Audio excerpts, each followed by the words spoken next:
में स्वर आपको बताया ही है, मालूम ही है, सब जानते हैं कि वेद जो होता है वह उच्चारण प्रधान होता है। अगर जो किसी को ह्रस्व को दीर्घ, दीर्घ को ह्रस्व कर दोगे तो उसका भाव बदल जाएगा। यहाँ पर बोलना चाहिए इंद्र शत्रु विवर्धस्व, इंद्र शत्रु विवर्धस्व, लेकिन क्रोध इंद्र पर था, उसने कहते इंद्र शत्रु विवर्धस्व, इंद्र शत्रु पर अर्थ पलट करके वो हो गया कि इंद्र का वो शत्रु प्रकट हो जिसको इंद्र खुद मार दें। और इंद्र शत्रु विवर्धस्व, इंद्र का शत्रु प्रकट हो, लेकिन ऐसा हो जो इंद्र को मार डाले। बोलना ये चाहिए था, लेकिन उल्टा अर्थ हो गया, जिसको इंद्र मार डाले। इस प्रकार से जब उन्होंने यज्ञ किया तो यज्ञ से ही एक महाभयंकर राक्षस प्रकट हो गया। कृतांत इव लोकानाम युगांत समये यथा, युगांत माने जब युगों का अंत होता तो क्या होता बाद में?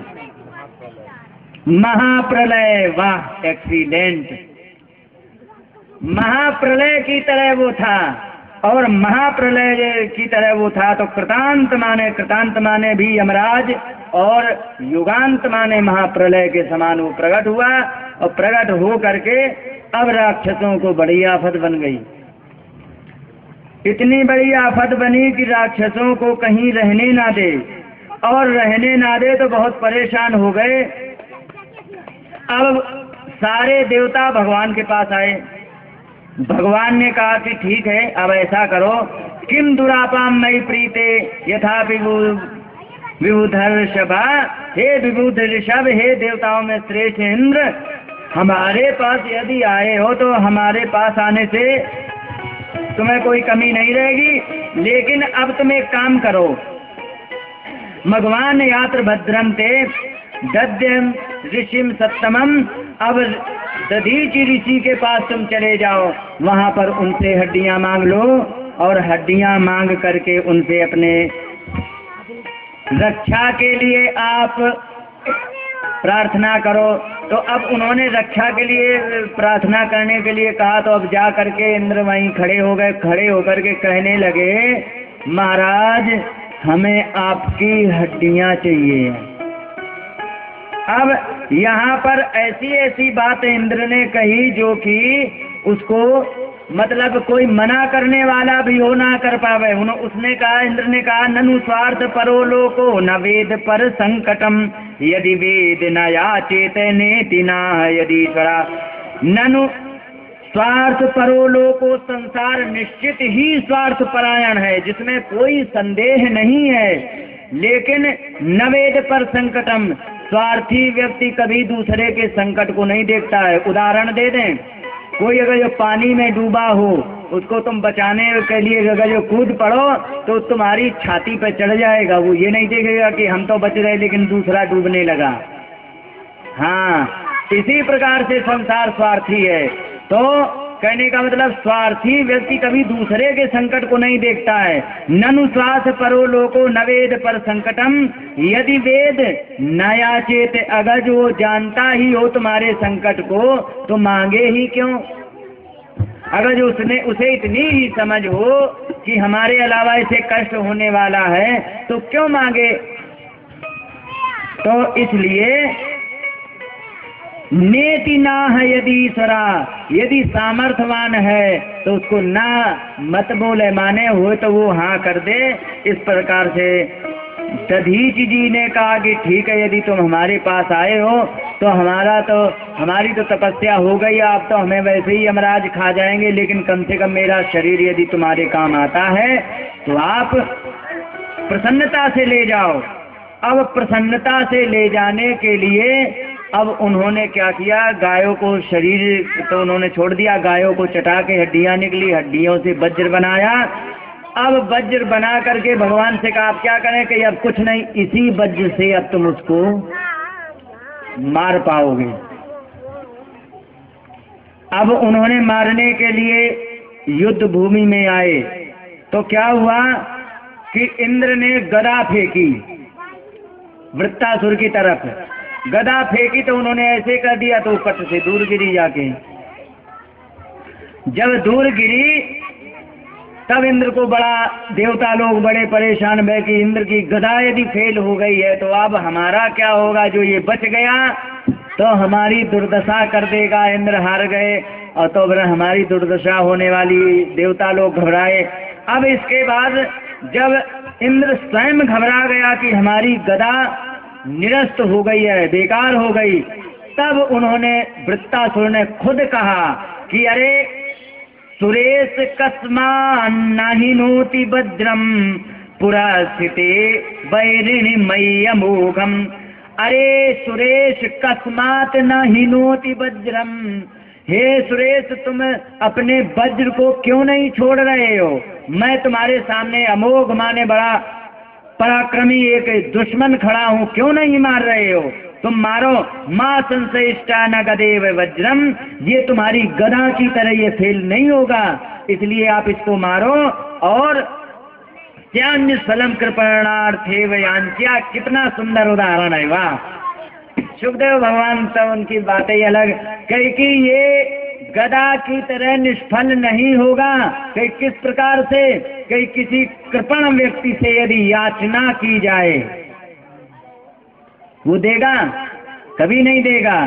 हाँ, तो कृपण व्यक्ति से यदि याचना की जाए, जिस प्रकार से उसकी याचना निष्फल जाती है, ऐसे ये तुम्हारी गदा निष्फल नहीं जाएगी, इसलिए तुम ये तुम्हारा वज्र निष्फल नहीं जाएगा, इसलिए तुम इसको छोड़ दो। और इसके बाद नन्वेश वज्रस्तव शक्र तेजसा हरे दधीचे तपचा से तेजितम। और ये देखो भगवान की आज्ञा से जो भगवान का भजन करके दधीच ने जो तपस्या करके इस हड्डियों को तपा है, तो इनका तेज ऐसे नहीं जाएगा। तेनैव शत्रुम जयी विष्णु यंत्र तो, और ये इसी वज्र से मुझ शत्रु को आप मार डालो। या तो हरे जय श्री गुणास्तत, और भगवान की जय जयकार हो जाए और मैं अब भगवान की शरण में जाता हूँ। बस अब तुम मुझसे युद्ध करो और मुझे हरा दो, बस मैं यही चाह रहा हूँ। इसके बाद अब वो कहने लगा कि अब तो मुझे याद आ रही है, किसकी? भगवान की। कहने लगा कि अहम हरे तो पादैक मूल दासानुदासु भवितास्मि भूया मना स्मरेता सुपतेर्गुणास्ते गृणीत वाक कर्म करोतु काया। कहने लगे कि अहम हरे तव पादैक मूल, हे भगवान मैं तुम्हारे चरणों का दास बनना चाहता हूँ। तुम्हारा दास नहीं बन पाऊँ तो तुम्हारे दासों का भी दास बन जाऊँ, यही मैं चाहता हूँ। मना स्मरेत सुपतेर्गुणास्ते, हे भगवान मैं आपका स्मरण करता रहा हूँ। गृणीत वाक कर्म करो तु काया, मैं अपनी वाणी से आपके नामों का उच्चारण करता रहूं और शरीर से मैं अपना कर्म करता रहूं, आपका नाम लेता रहूं, मैं ये चाह रहा हूँ। लेकिन भगवान आ गए, मान लो प्रकट हो गए, तो कहे कि लाला तुम्हें चाहिए क्या? अगर जो हमारी याद कर रहे हो तो क्या चाहिए? तो उसने कहा हमें कुछ नहीं चाहिए। ननाक पृष्ठम न च पारमेष्ठ्यम न सार्वभौमम न रसाधिपत्यम न योग सिद्धि पुनर्भवम वा समंजसत्वा विरह कांक्षे। करेगी न नाक, नाक माने होता है स्वर्ग, मैं स्वर्ग नहीं चाहता हूँ, न तो परमेष्ठी माने ब्रह्मलोक नहीं चाहता हूँ, न सार्वभौमम न संपूर्ण पृथ्वी का चक्रवर्ती राजा होना चाहता, न रसाधिपत्यम रसातल का भी राजा नहीं होना चाहता हूँ। फिर न योग सिद्धि पुनर्भवम वा, मैं योग सिद्धि नहीं चाहता हूँ, न मोक्ष चाहता हूँ। फिर क्या चाहते? समंजसत्वा विरह एकांक्षे, बस हे भगवान मैं तुम्हारे विरह में व्याकुल बना रहूं। तो उन्होंने कहा कि अच्छा तुम हमसे लगे बहुत ज्यादा प्रेम करते हो। क्योंकि प्रेम तो खैर करता ही हूँ, कि कितना करते हो? अच्छा ये बताओ तुम अपने पापा से कितना प्रेम करती हो, बताओ कितने लीटर, कितने मीटर, किलोमीटर? कुछ तो बताओ। इसकी कोई इकाई नहीं है ना। इसके लिए अब यही समस्या वृत्तासुर के सामने आ गई कि अब हम क्या बताएं, इसका तो कोई इकाई ही नहीं, लीटर मीटर किलोमीटर है ना, कुछ कुंटल 10 कुंटल कुछ है ही नहीं, क्या करे अब। तो उसने अपनी तरह से इकाई बनाई, कहने लगे कि अजात पक्षा एव मातरम खगा। जैसे खगा माने छोटे छोटे बच्चे, अजात पक्षा जिसके पक्ष नहीं निकले हैं, मातरम खगा अपने माता की प्रतीक्षा करते हैं घोंसले में, दिन भर के भूखे हैं, चू चू चू चू करते रहते हैं, शाम को प्रतीक्षा करते हैं माता आएगी, दाना डालेगी, हम खाएंगे तो हमारी भूख मिट जाएगी। मैं इतना प्यार करता हूँ भगवान आपसे। तो कहेगी प्रेम तो वैसे आप बहुत करते हो, लेकिन एक समस्या है कि क्या इसमें क्या होता है कि माता आई, दाना खिला दिया, माता ने दूसरी तरफ मुंह कर लिया, बच्चों ने दूसरी तरफ, ना इधर ना उधर, न लेना न देना, तो ये तो स्वार्थ का प्रेम हो गया। उन्होंने कहा अच्छा ये आपने उदाहरण मेरा काट दिया, तो अच्छा दूसरा उदाहरण ले लो। स्तन्यम यथा वत्सतरा क्षुधार्ता। स्तन्यम माने जैसे कोई छोटा बछड़ा है, बछड़ा बंधा हुआ है और माताजी चरने गई है, चर के अब वो सोचता है माताजी चर के आएंगी, हमें दूध पिलाएंगी और हमें प्रेम करेंगी, चाटेंगी, सहलाएंगी, सारी बातें होगी। तो उन्होंने यहाँ पर बछड़ा क्या है, बछड़ा जिस समय माता आती है तो उसमें अभी भगवान क्या कह रहे थे, वो उधर मुँह करके सो जाएंगे, ये इधर करके सो जाएंगे। तो अब इसमें क्या है कि माता आएगी तो एक दूसरे को चाटेंगे भी, वो दूध पिएगा, माता उसको चाटेगी। तो कहेगी हाँ बात तो खैर ठीक है, इसमें एक छोटी सी समस्या है। कि इसमें क्या समस्या है, इसमें भी समस्या है। तो क्या है कि इसमें सिर्फ ये समस्या है कि ये एक कालापेक्षित है। बछड़ा 1 साल का हो गया, भूसा खाने लगा, अब गाय ने दूध देना बंद कर दिया, ना गाय को बछड़ा से मतलब, ना बछड़ा को गाय से, प्रेम खत्म। तो क्या मतलब, इसका मतलब ये कुछ ही टाइम के लिए तो हमसे प्रेम करना चाहते हो, परमानेंट नहीं। तो उन्होंने कहा कि हाँ ये भी सही बात है, आपने काट दिया। अब अंत में उदाहरण दिया, कहने लगे प्रियम प्रिय विषितम विषण्णा मनोरविंदाक्षित दृश्यते त्वाम। प्रियम प्रिया इव, कोई प्रिय है, पति गया है परदेश में, उसकी प्रिया पत्नी घर में है, वह प्रत्येक दिन उससे मिलने की इच्छा रखती है और प्रत्येक दिन उसका दर्शन चाहती है, चाहे दिन में 10 बार हो चाहे 100 बार हो, लेकिन उसके लिए यह दर्शन नित्य नवीन होता है। इसलिए हे भगवान, इसलिए आपको मैं सबसे ज्यादा ऐसे प्रेम करता हूं। तो सबसे बढ़िया उदाहरण पति और पत्नी का है, क्योंकि ये ऐसा है नित्य नवीन संबंध होता है, नित्य नवीन होता है। तुलसीदास बाबा जी से पूछी कि आप मुझसे कितना प्रेम करते हो, तो तुलसीदास जी ने सोची इधर उधर कान खुजलाते हुए कि अब हम क्या बताएं। सोने आ गई वृत्तासुर की याद। वृत्तासुर की याद आई तो अब तुलसीदास जी ने जैसे ही याद आई सो उन्होंने कह दिया, काम ही नारी प्यारी जी में, मैं आपसे इतना प्रेम करता हूं जैसे कामी को स्त्री से प्रेम होता है। तो उसने भगवान ने कहा कि अच्छा, कामी को जितना स्त्री से प्रेम, आप इतना ही प्रेम करते हो कहीं? हाँ। तो जिस समय कामी का टारगेट पूरा हो जाता है उस समय उसी को वो लात मार के चल देता है। ऐसे ही करोगे तुम? कहीं अरे आगे भी की भी तो बात सुनो। कई लोभी प्रिय जिमी दाम, जिस प्रकार से कामी को स्त्री मिलने के पहले ललक होती है, उसके ठीक विपरीत ये होता है कि किसी लोभी व्यक्ति को धन मिलने के बाद ललक होती है। पहले तो आपको हम एक कामी की तरह, जैसे कामी स्त्री को ढूंढता है कि मैं आपको ढूंढूं, और जब आप मिल जाओ तो एक कंजूस की धन की तरह हो जाए कि कंजूस का अगर जो धन उसे मिल गया फिर वो छोड़ने वाला नहीं। आप मुझे पहले कामी पुरुष की तरह मैं आपको ढूंढता रहूं, तो आप मुझे मिलो, जिस समय मिल जाओ तो आप हमारे लिए कंजूस का धन हो जाओ, जो कि कभी वो खर्च नहीं करना चाहता।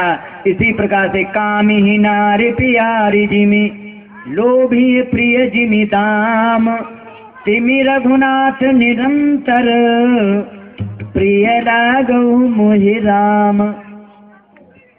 ये इसी से उदाहरण लिया गया। इसके बाद क्या हुआ, अब उन्होंने कहा कि ठीक है भगवान, मैं इसी प्रकार से मैं आपका हमेशा मनोरविंदाक्षित दृश्यते, तो मैं भगवान आपको देखता रहूं। इसके बाद ममोत्तम श्लोक जनेषु सख्यम, संसार चक्रे रमता स्वकर्म भी।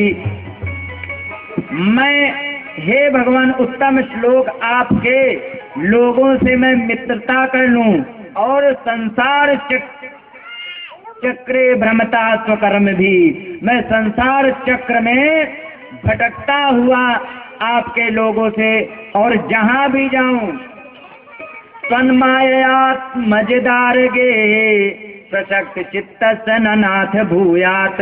मैं आपकी माया से घिरे हुए जहां भी जाऊं, जैसी भी योनि मिले मैं उसी में जाऊं, लेकिन बस आपकी हमारी मित्रता आपके भक्तों में हो जाए।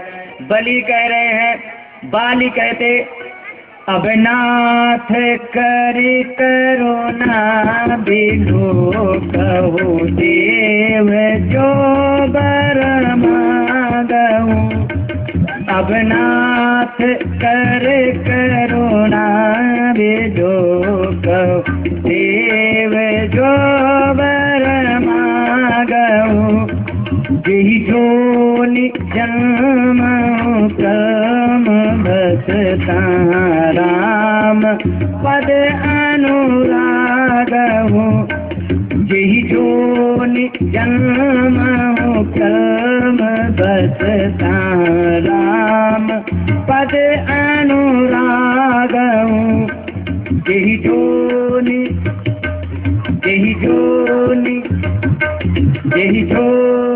जन्म हो। कहने का मतलब मैं किसी भी योनि अपने कर्मों के अनुसार, मैं ये नहीं कहता हूँ कि भगवान आपका दर्शन हो गया तो अब हमें मोक्ष होना ही चाहिए, नहीं, मैंने गलत कर्म किया तो गलत योनि में जाए, लेकिन कुत्ता भी बनाओ तो किसी साधु की कुटिया का। यही बात उन्होंने कहा। वृत्तासुर ने इस प्रकार से भगवान की स्तुति की, और स्तुति करने के बाद अब इंद्र से आदेश दिया कि ऐसा करो, युद्ध करो, बहुत देर हो गई, मैंने भगवान को मना लिया, अब ऐसा करो, अब युद्ध हो जाए, मामला खत्म हो।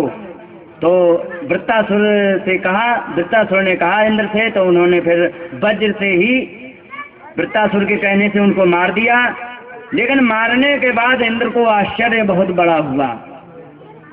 कहने लगे कि मैंने बहुत से राक्षस देखे, मारे, सारी बातें, लेकिन एक ये पहला राक्षस ऐसा है जो अपने स्वयं मरने के लिए हमें रास्ता बता रहा है।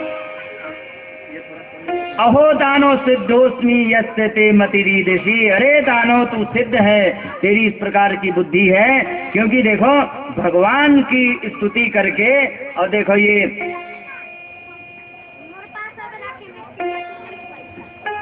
हमें आज्ञा कर दी इसने कि अब तुम मारो।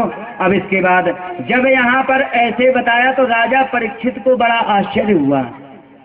कहने लगे हमें ये नहीं समझ में आता है कि एक तो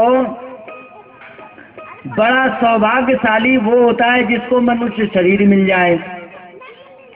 मनुष्य शरीर में भी अगर जो कोई ऐसा हो जो भगवान का भक्त हो जाए, ऐसा तो उसमें रामचरितमानस में आया है, नर सहस्त्रमहु, पार्वती माता कह रही हैं, नर सहस्त्रमहु सुनहु पुरारी, कोइक होए धर्म व्रतधारी। कोई ऐसा होता है जो धर्म का धारण करने वाला होता है। लेकिन धर्मशील कोटिन महु कोई, विषय विमुक्त विराग रत होई।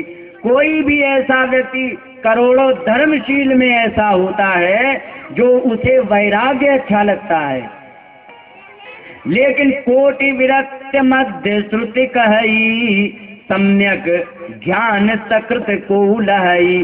सारे आपको वैरागी मिल जाएंगे, लेकिन कोई ऐसा आपको मिलेगा कि जो वैरागी होने पर वैराग का ज्ञान रखता हो, ऐसा भी बहुत मुश्किल होता है। ज्ञानवंत कोटिन महु कोई, और जीवन मुक्त सकृत जग सो। इतने में अनेकों ज्ञानी हो जाएं, लेकिन इनमें अगर जो जीवन मुक्त हो, जीवन मुक्त का मतलब ना मरने से भय, ना जिंदा रहने से कोई खुशी, ऐसा जीवन मुक्त हो, ऐसा भी बहुत कम देखा जाता। लेकिन 3 सहस्त्र महु सब सुख खानी, दुर्लभ ब्रह्मलीन विज्ञानी। ऐसे में बहुत ही दुर्लभ होता है जो ब्रह्म में लीन रहने वाला कोई ज्ञानी और विज्ञानी। ज्ञान और विज्ञान में क्या अंतर है? ज्ञान क्या है? H2O आपने सुना, पढ़ा है ना? ये क्या है? H2O माने जल, हो गया। लेकिन ये तो हो गया ज्ञान। लेकिन जिस दिन लाइब्रेरी में ये बना करके सिद्ध कर दो, उस दिन हो गया विज्ञान। रट लेना वो अलग है, उसको करके दिखा देना वो विज्ञान होता है। तो ऐसे में ज्ञानी कोई होता है, लेकिन विज्ञानी हो ऐसा बड़ा दुर्लभ है। लेकिन इतना सब भले ही एक बार मिल जाएं, लेकिन सबते दुर्लभ सो सुर राया, राम भगति रत गत मद माया।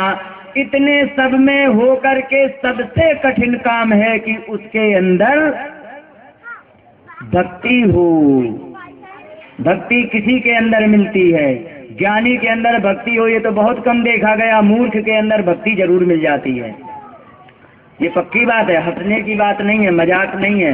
अनपढ़ आदमी जितना भक्त होगा उतना ज्ञानी हो, ऐसी बात नहीं है। इस प्रकार से परीक्षित जी ने कहा कि बड़ा आश्चर्य है कि कोई ऐसे होते हैं भक्त लोग, लेकिन ये तो राक्षस था। इसमें ऐसा क्या था? इसने क्या ऐसे कर्म किए थे जो कि इसकी इस प्रकार से मति थी? आप मुझे ये भी कृपा करके सुनाओ। तो अब वे कहने लगे, सुनो, मथुरा के राजा एक थे चित्रकेतु। कहाँ के थे? आसीत राजा सार्वभौम सूरसेने सुवेंद्र पे। सूरसेन कहाँ है? मथुरा। मथुरा के राजा थे। और चित्रकेतु रीति ख्यातो यस्यासीत काम दुखमयी, और उनके समय में काम दुख कामनाओं को पूरी करने वाली मही माने पृथ्वी थी। इतने धर्मशील थे कि पृथ्वी सभी कामनाओं को पूरा करने वाली थी। लेकिन उनकी पत्नियां कितनी थी? तस्य भार्या सहस्त्राणाम सहस्त्राणि दशा भवन। कैलकुलेशन करो, हमें गिनती नहीं आती है। 1000 गुणा 1000 बराबर है? नहीं, 100 गुणा 1000 होता है तब 1 लाख होता है। नहीं, 10 लाख। 1000 गुणा 1000 करो, अरे सीधा सा 1000 गुणा 100 बराबर 1 लाख। और एक है शून्य तो बढ़ाना है 1000 बनाने के लिए, तो 10 लाख बहना। फिर 10 और कर दो गुणा, लिखा है तस्य भार्या सहस्त्राणाम सहस्त्राणि। 1000 गुणा 1000, फिर दशा भवन, फिर 10 गुणा 10 और करो। कितनी भाई? 10 लाख गुणा 10 बराबर 1 करोड़। अरे तो पूरी गिनती कहाँ भाई? तुमने 1000 गुणा 1000 में 1 करोड़ कर दिए। 1 करोड़ कहाँ बन रहे थे?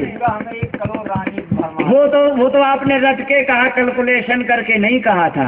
हाँ, यही गड़बड़ है ना, इसमें कैलकुलेशन करना पड़ता है। ठीक है, तो इसमें गणना के अनुसार इसमें 1 करोड़ रानियां थी। अब किसी के संतान नहीं, ले दे करके 1 रानी के संतान भाई। अब जितनी 9 लाख कितनी बची? $99,999 जितनी बची उनको ईर्ष्या हो गई कि अरे हमारी एको बच्चे नहीं, इसको यदि हो गए तो इसकी पूजा होगी, हमें तो कोई झूठ को भी नहीं पूछेगा। उनको इतनी ईर्ष्या भई कि उस बच्चे को जहर दे दिया। जब जहर दे दिया तो बच्चा मर गया। जब बच्चा मर गया तो राजा को पता लगा, एक तो बड़ी आशाओं के साथ 1 करोड़ रानियों के साथ ब्याह कर। एक बात बताओ, हमें ये नहीं समझ में आता, उस समय स्त्रियां ज्यादा हुआ करती थी क्या? आजकल की भारत की सेंसस की रिपोर्ट में 900 1000 का एवरेज आ रहा। 900 का आ रहा, कितने का आ रहा है? 1900 का है ना एवरेज? कितना है पक्का हमें भी नहीं मालूम है। 1000 पुरुषों में 900 स्त्रियां बची हैं। उस समय क्या था, एक में 1 करोड़ बन जाती थी। भगवान राम राम राम राम। तो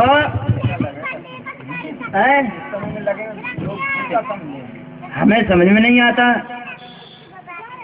कभी कभी गुर्राता है। क्या चक्कर है? नहीं, ये गुर्राता है कभी कभी, झर झर करता है। अच्छा, तो मतलब 1 करोड़ रानियों में 1 को बच्चा हुआ जब, तब बाकी जितनी बची तो उनको ईर्ष्या हो गई कि बड़ी समस्या, अगर जो इसके हो गया है अब इसकी पूजा होगी, हमें तो कोई पूछेगा नहीं। उन्होंने जहर दे दिया। अब जब उनको जहर दे दिया तो बच्चा तो मर गया। राजा को पता लगा कि मेरा बच्चा मर गया है, किसी ने जहर दे दिया है। तो यहाँ पर बड़ा विलाप लिखा, पपात बालस्य सप पादमूले मृतस्य विस्त्रस्य शिरोरुहांबर। राजा आए, बच्चे के चरणों में गिर गए, रोने लग गए। सर के बाल खुले थे, कपड़े उल्टे सीधे अस्त व्यस्त थे, इस प्रकार से बहुत रो रहे थे। तो वहां पर कोई समझाने वाला नहीं, राजा को कौन समझाए। तो यहाँ अंगिरा जी और नारद जी आ गए। अंगिरा ने कहा कि देखो, तुम्हारे कहने से मैंने तुम्हें बच्चा तो दिला दिया था यज्ञ से, लेकिन तुम्हारे भाग्य में नहीं था तो बच्चा मारा भी गया। तो राजा ने कहा कि कुछ भी हो, अगर जो आप मुझे जिंदा देखना चाहते हो तो बच्चे को जिंदा करो। अब नारद जी के पास बड़ी समस्या। अब उन्होंने कहा कि ऐसा करो, हम जिंदा तो बाद में करें, पहले तुम मुझसे बात कर लो। वो क्या कह रहा, आने को तैयार भी है कि नहीं? पहले तुम मुझसे बात कर लो। कि किससे? अपने बच्चे से। कि इसी शरीर से? कहीं नहीं, आत्मा से पहले बात करो, अगर जो आने को तैयार हो तो तुम जिंदा कर लो। उन्होंने कहा ठीक है। तो नारद जी से कहा, उन्होंने चित्रकेतु ने कि ऐसा करो, बातचीत शुरू आप कर दो, हमें तो पता भी नहीं कहाँ है, बातचीत शुरू करो तो हम उसके आगे हम अपनी बात पूछ लेंगे। तो उन्होंने, नारद जी ने कहा, नारद उवाच जीवात्मन पश्य भद्रम ते मातरम पितरम चते सुहृदो बांधवान तत्तान शुचा तत्कृतया वृषम। कह रहे हैं कि सुनो, अरे जीवात्मन पश्य भद्रम ते, हे जीवात्मा तुम्हारा कल्याण हो। मातरम पितरम चते, ये तेरे माता पिता हैं, इनको देख कितने दुखी हैं, और इनको सबको शांत करो। और क्या करो? तो जीव बोला कि हम क्या करें, हमारे लिए क्या आज्ञा है? तो कहीं कलेवरन स्वयं आविश्य शेषमायु व्रतम, अपने कलेवर माने शरीर में घुस जाओ, जितनी आयु है उसको आप और भोग लो। तो उन्होंने कहा कि अच्छा, आप हमारे माता पिता की बात कर रहे हो? कही हाँ। तो जीव कहने लगा, जीव बोला कि कस्मिन जन्मन्यमी मय्यम मातरो पितरो भवन, ये कौन से जन्म के हमारे माता पिता हैं, इनसे पूछो तो हमें बताए तो ही कब के हमारे माता पिता हैं। कर्मा भी ब्राह्ममाणस्य देव तिर्यक योनिषु, कर्मों के अनुसार में अनेकों योनियों में मैं गया। कवन जोनि जन्म्यू जहनाही, मैं खगेश भ्रम जगमाई, आकर लग चारी 1,84,000 और जोनि भ्रमत है जीव अविनाशी। मैं कौन सी ऐसी योनि है जहाँ मैं नहीं गया?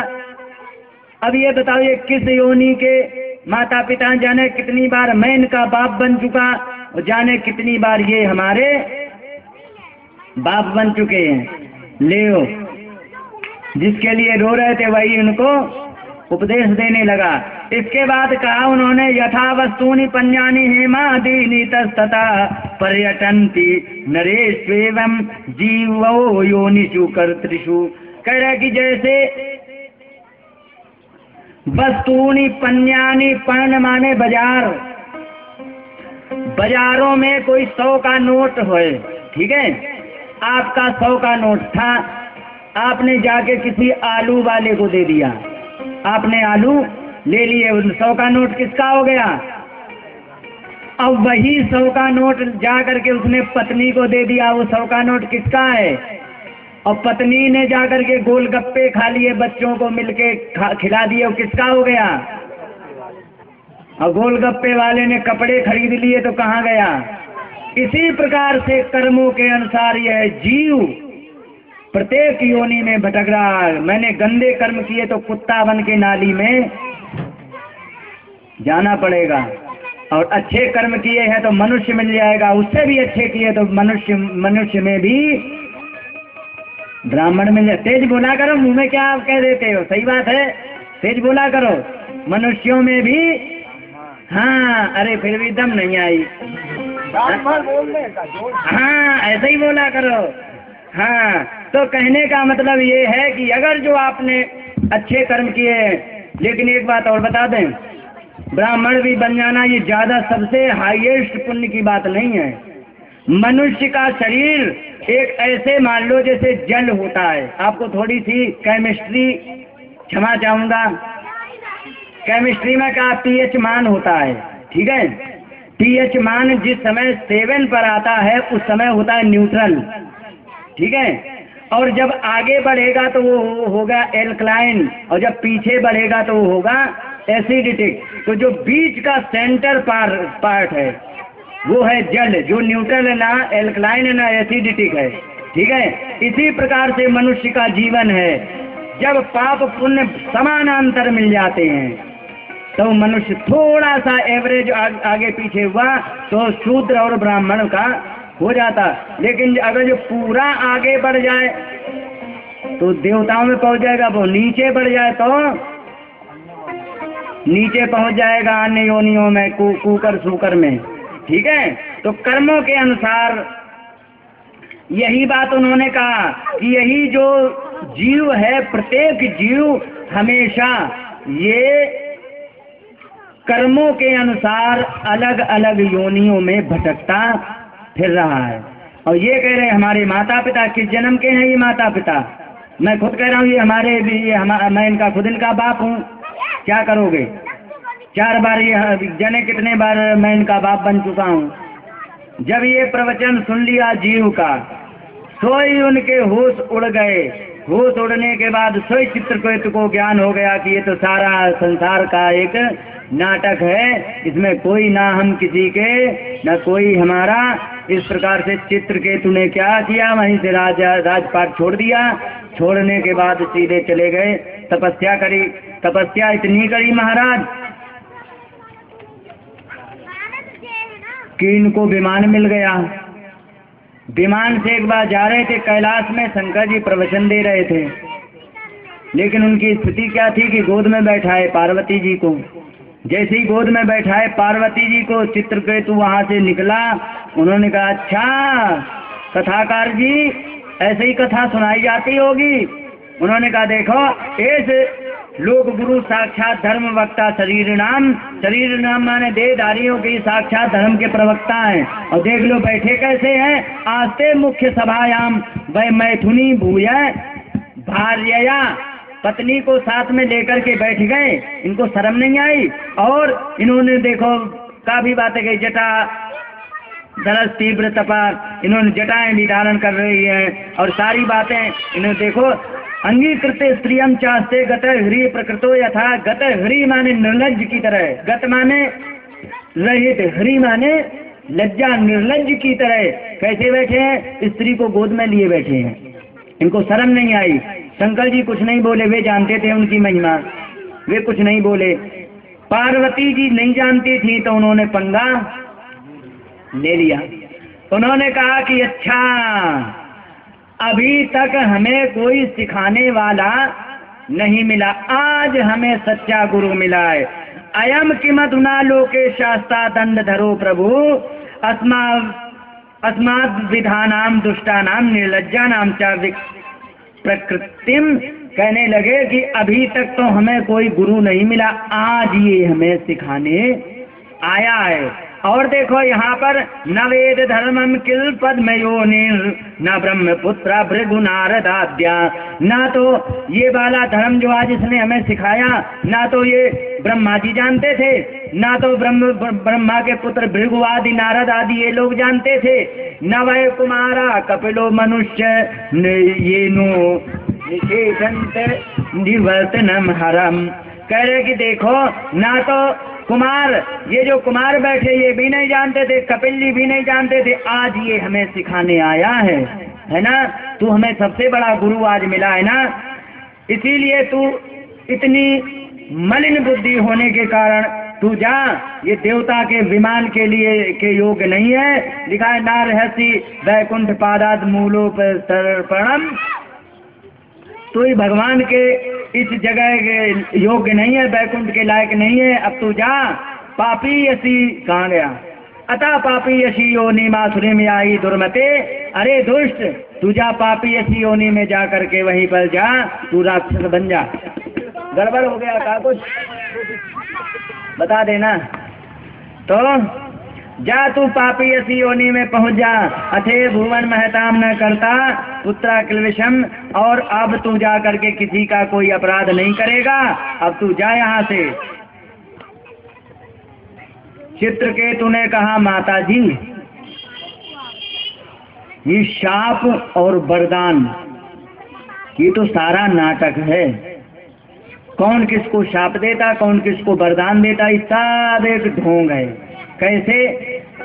जीव अपने ही कर्म को, अगर जो किसी व्यक्ति को जन्म लेते ही ऐसी करनी हो, लोग उसे शाप देने लग जाएं, ये जान लीजिए पूर्व कर्म में, पूर्व जन्मों में ये बहुत बड़ा राक्षसी था और इसका कोई पाप है जो इसको राक्षस बना करके इसको पाप भोगने के लिए ये आया है, इसलिए इसको शाप मिल रहा। और अगर जो उसे वरदान मिलने लग जाए तो ये जान लीजिए कि ये कोई धर्मात्मा था और इसको वरदान के रूप में इसको भविष्य उज्जवल होने वाला, इसका पुण्य कोई जागृत होने वाला। यही बात का चित्रकेतु ने कहने लगे माता जी, ये तो सारी बातें जो आपने शाप दिया है, प्रतिज्ञाते शाप मात मनोबदंजलान जल नाम बिके, मैं हाथ जोड़कर हे अंबिके, हे माता जी, मैं आपके शाप को स्वीकार करता हूँ। अब आपने शाप दिया, कोई बात नहीं, हमें इससे कोई तकलीफ नहीं है ना, लेकिन जितना भी है ये सारा का सारा केवल कर्मों का फल है, इसमें हमारा कोई कर्म का फल होगा, इसलिए आपने मुझे शाप दिया, हमें कोई तकलीफ नहीं। अच्छा माता जी हम चलें, बाकी मैंने आपको जो उल्टा सीधा बोल दिया अज्ञानतावश, इसके लिए क्षमा कर देना, शाप दे दिया तो कोई बात नहीं, चलेगा। इतनी निर्भीक बात सुन करके पार्वती जी को बड़ा आश्चर्य हुआ कि इतने में तो आदमी पानी पानी होना चाहिए, ये तो हमें ही को मना करके पटा के और कहने लगा माता जी नाराज मत होना, और हमें ही को पटा करके कहने लगा अब हम चल रहे, जो शाप दिया वो अच्छा किया। तो माता जी को तो नाराज से प्रसन्न कर लिया।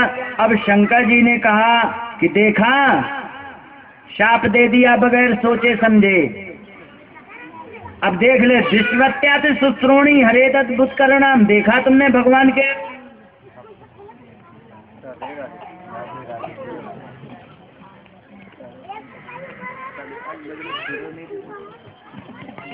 एक अध्याय रह गया भाई,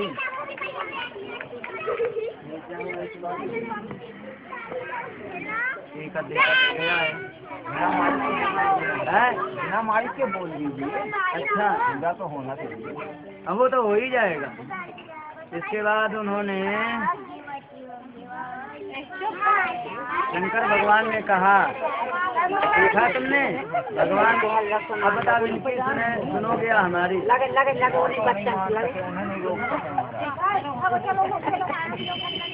इसलिए माइक जरूरी होता है कि इनकी आवाज दबी रहती तो हमारी चालू रहती। अब इनकी उजागर है, हमारी दबी है। मैं क्या करूं?